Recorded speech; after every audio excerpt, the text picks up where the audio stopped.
அரவிந்த் கெஜ்ரிவாலை கைது பண்றதுக்கு முன்னாடி உள்ள எல்லா ஃபைலையும் எடுத்துட்டு வாங்க. அவரை கைது பண்ணதுக்கு பின்னாடி இப்ப ப்ரிப்பேர் ஆன எல்லா ஃபைலையும் கொண்டு வாங்க. ஒட்டுமொத்தமா எல்லாத்தையும் நாளைக்கு என் டேபிள்ல சப்மிட் பண்ணுங்க அப்படின்னு சொல்லி உச்சநீதிமன்றத்தினுடைய நீதிபதி சஞ்சய் கண்ணா மோடி அரசாங்கத்தினுடைய வழக்கறிஞர்கிட்ட நேரடியாவே கேட்டிருக்காரு. இன்னும் 24 மணி நேரத்துக்குள்ள அரவிந்த் கெஜ்ரிவாலுடைய வழக்குல மிக முக்கியமான ஒரு தீர்ப்பு வரப்போகுது. ஏன் திடீர்னு உச்சநீதிமன்றம் இவ்வளவு அதிரடியா இந்த வழக்கு எடுத்திருக்காங்க? இன்னும் 24 மணி நேரத்துல என்ன நடக்க போகுது?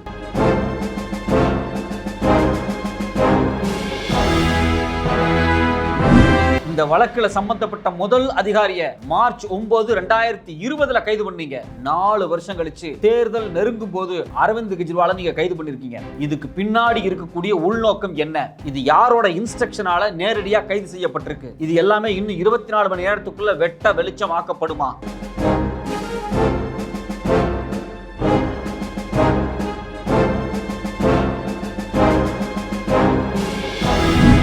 இந்த டெல்லி மதுபான ஊழல் வழக்குல சம்பந்தம் இருக்குன்னு சொல்லி மாநில முதலமைச்சர் அரவிந்த் கெஜ்ரிவால் கைது செய்யப்பட்டிருக்காரு. துணை முதலமைச்சர் மணிஷ் சிசோடியா கைது செய்யப்பட்டிருக்காரு. சஞ்சய் சிங் கைது செய்யப்பட்டிருக்காங்க. பிஆர்எஸ் கட்சியை சார்ந்த கவிதா கைது செய்யப்பட்டிருக்காங்க. பாஜகவுக்கு எதிராக இருக்கக்கூடிய எல்லா அரசியல்வாதிகளும் கைது செய்யப்பட்டிருக்காங்க. ஆனா இன்னொரு பக்கம் இதே வழக்குல சம்பந்தமுடைய மிகப்பெரிய கார்ப்பரேட் கம்பெனியுடைய உரிமையாளரான சரத் ரெட்டி அப்ரூவரா மாறி வெளியே வந்துட்டாரு. அதே போல ராகவ் மகுந்தா அவரும் அப்ரூவர் ஆகி வெளியே வந்திருக்காரு. இந்த ராகவ் மகுந்தாவினுடைய அப்பா மகுந்தா ரெட்டிக்கு இப்ப எம்பி சீட் கேண்டிடேட் கொடுத்திருக்காங்க பாஜக கூட்டணி. அப்போ ஒரு பக்கம் அரசியல்வாதிகள் எல்லாம் கைது செய்யப்பட்டிருக்காங்க, இன்னொரு பக்கம் மிகப்பெரிய கார்ப்பரேட் கம்பெனி எல்லாமே வெளியே வந்துட்டாங்க. இதுக்கு பின்னாடி இருக்கக்கூடிய அரசியல் என்ன? இந்த 2 பேரும் அப்ரூவர் ஆகி என்ன ஸ்டேட்மெண்ட் கொடுத்திருக்காங்க இதுவரைக்கும், அந்த ஸ்டேட்மெண்ட் எல்லாமே இன்னும் 24 மணி நேரத்துல வெளிப்படுத்துமா உச்சநீதிமன்றம்?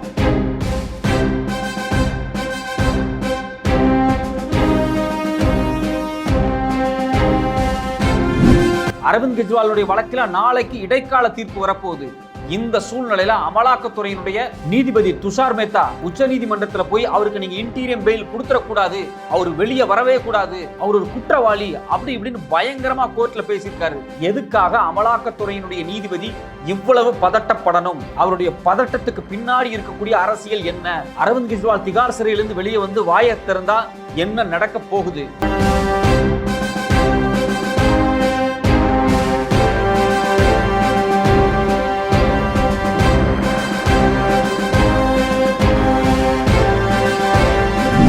வணக்கம், இது சத்யராஜின் நேர்பட கேள்.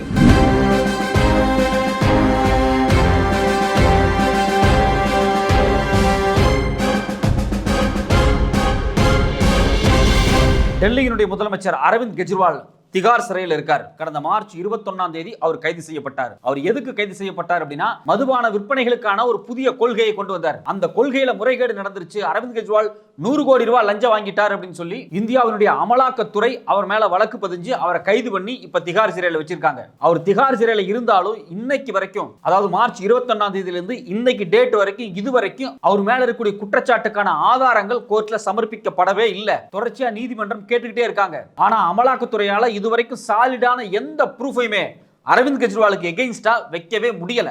இந்த வழக்கு கோர்ட்ல தொடர்ச்சியா விவாதிக்கப்பட்டுக்கிட்டே இருக்கு. டெல்லி உயர்நீதிமன்றத்தில் என்ன கைது பண்ணதே தப்புன்னு அரவிந்த் கெஜ்ரிவால் வழக்கு போட்டார். அந்த வழக்கு தள்ளுபடி செய்யப்பட்டுச்சு. பிறகு அந்த வழக்கு மேல்முறையீடா உச்சநீதிமன்றத்துக்கு வந்துச்சு. அதே மாதிரி எனக்கு பெயில் கொடுங்கன்னு டெல்லி கோர்ட்ல கேட்டாரு, அதுவும் தள்ளுபடி செய்யப்பட்டுச்சு டெல்லி கோர்ட்ல. இப்ப பாத்தீங்கன்னா அந்த நேரா உச்சநீதிமன்றத்துக்கு மேல்முறையீடா வந்திருக்கு. உச்சநீதிமன்றத்தில் அரவிந்த் கெஜ்ரிவாலை பிணையில வெளியே விடுறதுக்காக இன்டீரியம் பெயில் கொடுக்க போறதாக ஒரு பேச்சுவார்த்தை அடிபட்டுக்கிட்டே இருக்கு. இது குறித்து உச்சநீதிமன்றத்தினுடைய நீதிபதி நேற்று என்ன சொல்லியிருக்காரு அப்படின்னா, வர்ற மே 10 அதாவது நாளைக்கு இந்த வழக்கு குறித்து மிக முக்கியமான ஒரு தீர்ப்பை கொடுக்க போறதாக சொல்லியிருக்காரு. இந்த தீர்ப்பு வந்துடக்கூடாது அப்படின்னு சொல்லி இந்தியாவினுடைய அரசு வழக்கறிஞராக இருக்கக்கூடிய சோலிசிட்டர் ஜெனரலும் அமலாக்கத்துறையினுடைய நீதிபதியா இருக்கக்கூடிய துஷார் மேத்தாவும் தொடர்ச்சியா உச்சநீதிமன்றத்தை நாடி அவருக்கு பிணை கொடுக்க கூடாது, அப்படி பிணை கொடுத்தா பல பிரச்சனைகள் இருக்கு அப்படின்னு சொல்லி தொடர்ச்சியா உச்சநீதிமன்றத்தில் பேசிக்கிட்டே இருக்காங்க. ஆனா உச்சநீதிமன்றம் அதை பொருட்படுத்தாம நாளைக்கு மிக முக்கியமான ஒரு தீர்ப்பை கொடுக்க போறாங்க. அந்த தீர்ப்பினுடைய சாரம் என்னவா இருக்கு அப்படின்னா, கண்டிப்பா கெஜ்ரிவால் இன்னும் 24 மணி நேரத்துக்குள்ள இன்டீரியம் பெயில் வாங்கி வெளியே வருவாரு அப்படிங்கறதுதான். ஆனா அவர் அப்படி வெளியே வரும்போது அவர் சுதந்திரமா முதலமைச்சரா செயல்பட முடியுமா முடியாதா? அது மட்டும் இல்லாம வர டெல்லி தேர்தலா இருக்கட்டும், பஞ்சாப் தேர்தலா இருக்கட்டும், இங்க எல்லாமே ஆத்மி கட்சி தான் ஆட்சி பண்ணிட்டு இருக்காங்க. இந்த தேர்தல் பிரச்சாரத்துல அரவிந்த் கெஜ்ரிவால் ஈடுபட முடியுமா முடியாதா? இது குறித்து உச்சநீதிமன்றம் என்ன முடிவெடுக்க போகுது அப்படிங்கறதான் மிக முக்கியமான ஒரு ட்விஸ்டே. ஏன் இது குறித்து ஒரு மிக முக்கியமான டிஸ்கஷனா இருக்க போகுது அப்படின்னா, கடந்த மே 3ஆம் தேதியா இருக்கட்டும், மே 7ஆ இருக்கட்டும், தொடர்ச்சியா கோர்ட்ல மிக முக்கியமான டிஸ்கஷன்ஸ் போயிட்டே இருக்கு. அரசு தரப்பா இருக்கக்கூடிய சாலிசிட்டர் ஜெனரலா இருக்கட்டும், அமலாக்கத்துறை சார்ந்த வழக்கறிஞர்களா இருக்கட்டும், தொடர்ச்சியா அரவிந்த் கெஜ்ரிவாலை வெளியே விடவே கூடாது அப்படின்னு ரொம்ப ரொம்ப ரொம்ப உறுதியா இருக்காங்க. இது குறித்து பாத்தீங்கன்னா நேரடியா உச்சநீதிமன்றத்தினுடைய நீதிபதி சஞ்சய் கண்ணாவுக்கும் அமலாக்கத்துறையினுடைய நீதிபதி துஷார் மேத்தாவுக்கும் இடையில மிகப்பெரிய முரண்பாடான காரசாரமான பெரிய விவாதமே உச்சநீதிமன்றத்தில் நடந்திருக்கு. உச்சநீதிமன்ற தலைமை நீதிபதி உச்சநீதிமன்றத்தினுடைய நீதிபதி சஞ்சய் கண்ணா நேரடியாவே கேள்வி கேட்டாரு. நீங்க முதல்ல இந்த வழக்குல 100 கோடி ரூபாய் லஞ்சம் வாங்கிட்டாருன்னு சொன்னீங்க, இப்ப 1100 கோடின்னு போட்டிருக்கீங்க, 2 வருஷத்துல எப்படி 100 கோடி 1100 கோடியா மாறுச்சு அப்படின்னு நேரடியாவே கேட்டாரு. அதுக்கு உடனே மலுப்பலான பதில யார் சொன்னாங்க அப்படின்னா, இந்தியாவினுடைய அரசு வழக்கறிஞர் துணை சோலிசிட்டர் ஜெனரல் ராஜி என்ன சொன்னார் அப்படின்னா, இல்ல சார், ஏறத்தாழ ஒரு 500-600 கோடிக்கு மேல அந்த கார்பரேட் கம்பெனிகள் லாபம் சம்பாரிச்சிருக்காங்க அரவிந்த் கெஜ்ரிவால் கொண்டு வந்த பாலிசியை பயன்படுத்தி அப்படின்னு இருக்காரு. லாபத்தையெல்லாம் நீங்க எப்படி ஊழல்னு காட்டுவீங்கன்னு சொல்லி ஒரு காட்டமான ஒரு பதில சொன்ன உடனே அவர் அமைதியாயிட்டார். இது மட்டும் இல்லாம உச்சநீதிமன்ற நீதிபதி சஞ்சய் கண்ணா தெளிவா கேட்கிறாரு, இந்த வழக்கு முடிக்கிறதுக்கு நீங்க ஏன் இவ்வளவு நாள் எடுத்துக்கிட்டீங்க? இந்த வழக்குல முதல் அதிகாரி எப்ப கைது செய்யப்பட்டாரு? மார்ச் 9, 2020. இப்ப என்ன தேதி? மே 2024. 4 வருஷம் ஆச்சு. ஏன் 4 வருஷம் இந்த வழக்கை இழுக்கிறீங்க? அதுவும் குறிப்பா 4 வருஷம் இழுத்ததுக்கு பிறகு கடைசி நேரத்துல லோக்சபா தேர்தல் வரும்போது ஒரு கட்சியினுடைய தலைவர், ஒரு மாநிலத்துடைய முதலமைச்சர் ஏன் கைது பண்ணீங்க அப்படின்னு நேரடியாவே கேட்கிறாரு. அதுக்கு பயங்கர மலுப்பலான பதில இந்திய அரசு, அதாவது மோடி அரசாங்கத்தினுடைய சாலிசிட்டர் ஜெனரல் பேசுறாரு. இல்ல, இந்த வழக்குல ஆரம்பத்திலேயே நாங்க அவரை கைது பண்ணியிருந்தோம்னா அமலாக்கத்துறையின் மேல ஒரு நம்பகத்தன்மை இல்லாம போயிருக்கும், அமலாக்கத்துறை ஏதோ தப்பா செயல்படுது அப்படின்னு சொல்லியிருப்பாங்க. இந்த வழக்கை நாங்க விசாரிச்சோம். இந்த வழக்கை தொடர்ச்சியா நாங்க விசாரிச்சுக்கிட்டே இருக்கும்போது தான் பாத்தீங்க அப்படின்னா இதுல அரவிந்த் கெஜ்ரிவால் ஈடுபட்டு இருக்காரு அப்படிங்கிற ப்ரூஃப் எல்லாம் கிடைச்சது அப்படிங்கிற மாதிரியான ஒரு பதில சொல்லியிருக்காங்க. இதை கேட்டுட்டு உச்சநீதிமன்ற நீதிபதி என்ன சொன்னார் அப்படின்னா, அதெல்லாம் இருக்கட்டும், இந்த வழக்கு குறித்தான எல்லா ஃபைலையும் எடுத்துட்டு வாங்க. அரவிந்த் கெஜ்ரிவால் கைது பண்ணதுக்கு முன்னாடி ப்ரிப்பேர் பண்ண ஃபைல் இருக்குல்ல, மேஜிஸ்ட்ரேட் முன்னாடி கொண்டு வந்து வைங்க. அரவிந்த் கெஜ்ரிவால் கைது பண்ணதுக்கு பின்னாடி நீங்க ஃபைல் ப்ரிப்பேர் பண்ணீங்கல்ல, அதையும் எடுத்துட்டு வாங்க. இது மட்டும் இல்லாம இந்த முதலமைச்சரை கைது பண்றதுக்கு முன்னாடி துணை முதலமைச்சரே நீங்க கைது பண்ணீங்க, மணீஷ் சிசோடியாவை, அவரு கைதுக்கு முன்னாடி பின்னாடி இருக்கக்கூடிய ஃபைல் எடுத்துட்டு வாங்க. இது மாதிரி இந்த வழக்கு சம்பந்தமான எல்லா ஃபைலையும் கொண்டு கொடுங்க, இது எல்லாத்தையும் முதல்ல இருந்து படிச்சு பார்க்கணும் அப்படின்னு கேட்டிருக்காரு. இந்த சூழ்நிலை தான் பாத்தீங்கன்னா அரசு தரப்பு வழக்கறிஞர் என்ன சொல்றாரு அப்படின்னா, கோவா எலெக்ஷனுக்கு போன அரவிந்த் கெஜ்ரிவால் அங்க 7 ஸ்டார் ஹோட்டல்ல போய் தங்கி இருக்காரு, ரொம்ப லக்ஸூரியஸா லாவிஷா பணத்தை செலவு பண்ணிருக்காரு, அதுக்கான ஆதாரம் பில்லு எல்லாமே எங்கள்ட்ட இருக்கு அப்படின்னு இருக்காரு. இது எல்லாத்தையும் நாங்க சப்மிட் பண்ணுவோம் அப்படிங்கிறாரு. இது மட்டும் இல்லாம அரசு தரப்பிலிருந்து சொல்லக்கூடிய மிக முக்கியமான இன்னொரு விஷயம் என்ன அப்படின்னா, அரவிந்த் கெஜ்ரிவால் லஞ்சம் வாங்கியிருக்காரு, ஒரு 100 கோடி ரூபாயை, ஒரு பெரும் தொகையை கார்பரேட் கம்பெனி கிட்ட இருந்து அவர் வாங்கினாரதுக்காக எல்லா ஆதாரத்தையும் எங்களால் காட்ட முடியும் அப்படிங்கிறாங்க. அவங்க சொல்லக்கூடிய காட்ட முடியுங்கிற ஆதாரம் எது தெரியுமா? அரவிந்த் கெஜ்ரிவாலா இருக்கட்டும், இல்ல மணீஷ் சிசோடியாவா இருக்கட்டும், இந்த முதலமைச்சர்கள் கைது செய்யறதுக்கு ஆப்போசிட்டா வாக்குமூலங்கள் கொடுத்தாங்க பாத்தீங்களா, அந்த வாக்குமூலங்களை தான் அவங்க ஆதாரம்னு சொல்றாங்க. அதாவது குறிப்பா இந்த மதுபான கொள்கை ஊழல் வழக்கு அப்படிங்கிறது என்ன அப்படின்னா, டெல்லி அரசாங்கம் புதுசா ஒரு மதுபான கொள்முதல் பண்ணி விற்பனைக்கான ஒரு பாலிசியை கொண்டு வராங்க. அந்த பாலிசி யாருக்கு இடையில் நடக்குது அப்படின்னா, டெல்லி அரசாங்கத்துக்கு இடையிலும் ஒரு கார்பரேட் கம்பெனி அரவிந்தோ ஃபார்மா அப்படிங்கிற கார்பரேட் கம்பெனி, இந்த 2 கடையில் தான் நடக்குது. இதுல அரவிந்தோ ஃபார்மாங்கிற கார்பரேட் கம்பெனி இதுல 100 கோடி ரூபாய் லஞ்சம் கொடுத்ததாக, அதை அரவிந்த் கெஜ்ரிவால் வாங்கினதாகத்தான் வழக்கே. இந்த கொடுத்த கார்பரேட் கம்பெனி சொல்லக்கூடிய இந்த கார்பரேட் கம்பெனியோட ஓனரா இருக்கட்டும், அதில் இருக்கக்கூடிய மிக முக்கியமான டைரக்டர்ஸா இருக்கட்டும், எல்லாருமே பாத்தீங்கன்னா பெயில் வாங்கி வெளியே வந்துட்டாங்க. ஆனா வாங்கணும்னு சொன்ன இந்த பொலிட்டீஷியன்ஸ் 4 பேருமே இப்ப சிறையில் இருக்காங்க. இதுல ரொம்ப ரொம்ப முக்கியமான ட்விஸ்ட் எங்க வருது அப்படின்னா, அரவிந்த் கெஜ்ரிவால் லஞ்சம் வாங்கினாரு, துணை முதலமைச்சர் மணீஷ் சிசோடியா லஞ்சம் வாங்குறாங்க அப்படிங்கிறதுக்கான ஒட்டுமொத்த ஆதாரமே இந்த கார்பரேட் கம்பெனியுடைய தலைவர்கள் கொடுத்த வாக்குமூலம் தான் அப்படின்னு யார் சொல்றாங்கன்னா அமலாக்கத்துறை சொல்லுது. அதைத்தான் எங்கள்கிட்ட ஆதாரம் இருக்கு, அதை நாங்க சப்மிட் பண்ண போறோம் அப்படிங்கிறாங்க. இதுல மிகப்பெரிய சந்தேகம் நமக்கு என்ன வருது அப்படின்னா, இந்த அரவிந்தோங்கிற ஃபார்மா தான் 100 கோடி ரூபாய் லஞ்சம் கொடுத்தான்னு யார் சொல்றா? அமலாக்கத்துறை சொல்லுது. ஆனா இதே அரவிந்தோ ஃபார்மா பாஜகவுக்கும் டொனேஷனா பணம் கொடுத்திருக்காங்க. எப்ப டொனேஷனா பணம் கொடுத்திருக்காங்க? எல்லா அரசியல் கட்சிகளும் டொனேஷனா பணம் கொடுக்கிறது வழக்கம் தானே. அது ஏன் அரவிந்தோ ஃபார்மா கொடுத்தா மட்டும் பெரிய சீரியஸான விஷயமா எடுத்துக்கணும் அப்படின்னு ஒரு கேள்வி வரும். ஆனா அரவிந்தோ ஃபார்மா எப்ப, எந்த காலகட்டத்தில், எந்த சூழ்நிலையில பாஜகவுக்கு பணத்தை டொனேஷனா கொடுத்தாங்க? அதுதான் மிக முக்கியமான ஒரு கேள்வி. நவம்பர் 22ஆம் தேதி சரத் ரெட்டி, அதாவது இந்த அரவிந்தோ ஃபார்மா இருக்கா பாத்தீங்களா, இந்த ஃபார்மாவினுடைய எம்டி கைது செய்யப்பட்டது பிறகு 5 நாள் கழிச்சு 5 கோடி ரூபாயை பாஜக டொனேஷனா கொடுக்குறாங்க. இவர் 2022 நவம்பர்ல கைதாகிறாரு.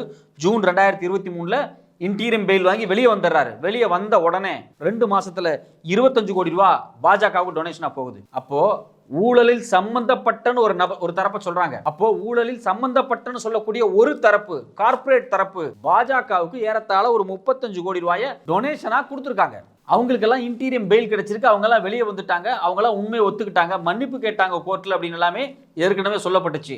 இவங்க கொடுத்த வாக்குமூலத்தின் அடிப்படையில் தான் அரவிந்த் கெஜ்ரிவால் கைது செய்யப்பட்டிருக்காரு அப்படின்னு சொல்லி அமலாக்கத்துறை தங்கிட்ட ப்ரூஃப் இருக்கிறதாக தொடர்ச்சியா சொல்லிக்கிட்டே இருக்காங்க. குற்றம் சாட்டப்பட்ட ஒரு நபர் போலீஸ் கஸ்டடியில் இருக்காரு, அதாவது அமலாக்கத்துறையினுடைய கஸ்டடியில் இருக்காரு. அமலாக்கத்துறை என்ன சொல்லுது அப்படின்னா, அவங்கள்ட்ட இருந்து நாங்க சில வாக்குமூலத்தை வாங்கிட்டோம். அப்போ அமலாக்கத்துறையின் கட்டுப்பாட்டில் இருக்கக்கூடிய குற்றம் சாட்டப்பட்ட ஒரு நபர் யாராவது ஒரு பேரை கை காமிச்சா உடனே அவங்களை கைது பண்ணி ஜெயிலில் போட முடியுமா அப்படிங்கிற கேள்விதான் நமக்கு வருது. இது சாதாரண நபர் கிடையாது, கைது செய்யப்பட்டவர் மக்களால் தேர்ந்தெடுக்கப்பட்ட ஒரு முதலமைச்சர். ஒரு முதலமைச்சரையே யாரோ ஒரு கார்பரேட் கம்பெனிக்காரன் அமலாக்கத்துறையின் கட்டுப்பாட்டில் இருந்து அவன் ஒரு ஸ்டேட்மெண்ட் கொடுக்குறானா, அப்ரூவரா மாறினாரா, அதன் அடிப்படையில் ஒரு முதலமைச்சரை கைது பண்ணியிருக்கோம் அப்படின்னு சொல்லி அமலாக்கத்துறை சொல்லுது.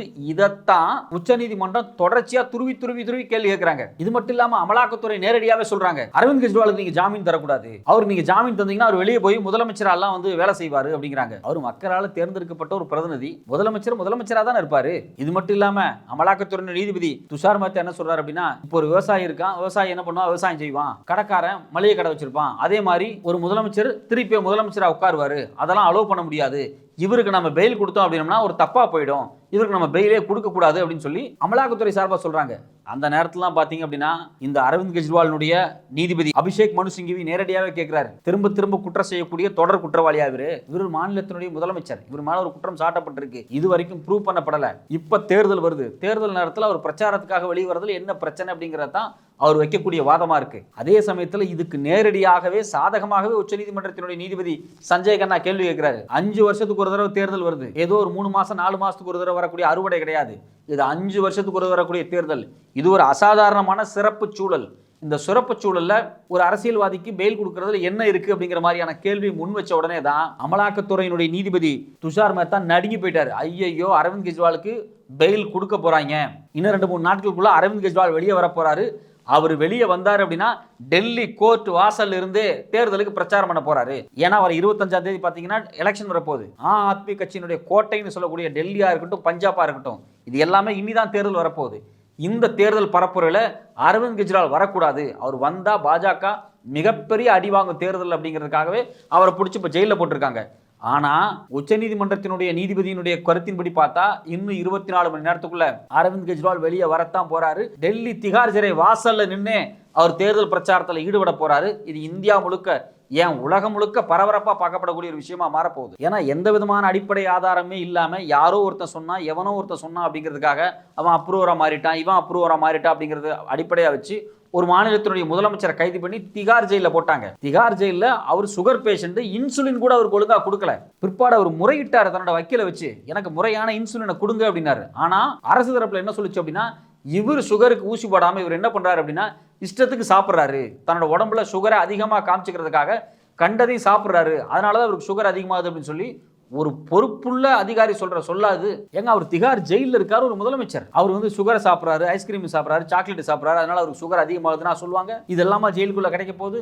ரெண்டாவது, ஜெயிலுக்குள்ள இருக்கக்கூடிய ஒரு மனிதர் தன்னோட உயிர் மேல அவ்வளவு கான்சியஸா இருப்பாங்க, ஆனா அவர் மேலேயே இவங்க ஒரு பழியை போட்டாங்க, அவர் வந்து எங்களெல்லாம் பயமுறுத்துறதுக்காகவே இப்படி எல்லாம் பண்றாரு அப்படின்னு. ஆனா அவர் கேட்டது என்ன அப்படின்னா, என்னோட சுகருக்கு குறைக்கிறதுக்காக இன்சுலின் கொடுங்க தான் கேட்டாரு. பிற்பாடு கோர்ட் இன்டர்ஃபியர் ஆனதுக்கு அப்புறம் தான் பாத்தீங்கன்னா அவருக்கு இன்சுலின் கொடுக்கப்பட்டுச்சு. இது அமித்ஷா வேற சொன்னாரு, டெல்லி திகார் ஜெயிலே முதலமைச்சர் கண்ட்ரோல்ல தான் இருக்கு, அவர் நினைச்சாருன்னா என்ன வேணாலும் பண்ணலாம், ஆனா அவர் எங்க மேல குற்றம் சாட்டுறாரு அப்படின்னு சொல்லி ஒரு கதையை சொன்னார். டெல்லி ஒரு யூனியன் பிரதேசமா இருந்தாலும் அங்க இருக்கக்கூடிய காவல்துறையா இருக்கட்டும், சிறைத்துறையா இருக்கட்டும், எல்லாமே இந்திய அரசாங்கத்தினுடைய ஒன்றிய அமைச்சர், அதாவது உள்துறை அமைச்சர் கட்டுப்பாட்டில் தான் இருக்குது அப்படிங்கிறது ஊர்ல எல்லாத்துக்கும் தெரியும். ஆனா ஒரு உள்துறை அமைச்சரே பாத்தீங்க அப்படின்னா ஏன் வந்து எங்க மேல பழி போடுறாரு அரவிந்த் கெஜ்ரிவால் அப்படின்னு சொல்லி ஒரு ஸ்டேட்மெண்ட் சொல்றாரு. அப்போ அரவிந்த் கெஜ்ரிவால் இந்த வழக்குல இன்டீரியம் பெயில் வாங்கி வந்துடக்கூடாது, அவர் வந்தார்னா தேர்தல் பிரச்சாரத்தில் ஈடுபட்டுருவாரு, அவர் தேர்தல் பிரச்சாரத்தில் ஈடுபட்டா பாஜகவுக்கு வாக்கு வங்கி மிக மோசமா ஒரு 3 மாநிலத்தில் சரிஞ்சிரும், அவரை வெளியவே விட்டுறக்கூடாது அப்படிங்கிறதுக்காக அவர் மேல இருக்கக்கூடிய வழக்குகளுக்கு ஆதாரங்களும் சாட்சிகளும் என்கிட்ட இருக்குன்னு தொடர்ச்சியா சொல்லி அவருக்கு ஒரு நெருக்கடியை வந்து அமலாக்கத்துறையும் மோடி அரசாங்கமும் கொடுத்துக்கிட்டே இருக்காங்க. இந்த சூழ்நிலையில உச்சநீதிமன்றம் ரொம்ப திடமா எப்படியாவது அரவிந்த் கெஜ்ரிவாலுடைய நியாயத்தை பரிசீலிக்கணும் அப்படிங்கிறதுக்காகவே உறுதியா இருக்காங்க. அதன் அடிப்படையில் இன்னும் 24 மணி நேரத்துக்குள்ள அரவிந்த் கெஜ்ரிவால் இன்டீரியம் பெயில் வாங்கி வெளியே வரத்தான் போறாரு, அவர் பிரச்சாரத்தை துவங்க தான் போறாரு. ஆத்மியுடைய கோட்டைன்னு சொல்லக்கூடிய டெல்லி, பஞ்சாப்ல திருப்பியும் ஆத்மி தான் ஜெயிக்க போகுது. இந்த சூழ்நிலையில் நமக்கு வரக்கூடிய மிக முக்கியமான ஒரே ஒரு கேள்வி என்ன அப்படின்னா, அவர் இன்டீரியம் பெயில் கொடுக்கும்போது உச்சநீதிமன்றம் நேரடியாகவே தலையிட்டு இவர் மேல குற்றம் சாட்டப்பட்டதுக்கான ஆதாரம் நீங்க இருக்குன்னு சொன்னீங்களே, அதை சப்மிட் பண்ணுவீங்களா பண்ண மாட்டீங்களா, என்னென்ன ஆதாரம் இருக்கு மொத்தத்தையும் கொடுங்க அப்படின்னு கேட்கணும். இதை உச்சநீதிமன்றம் கேட்குமா கேட்காதா அப்படிங்கறதா நம்மளுடைய மிக முக்கியமான கேள்வியா இருக்கு.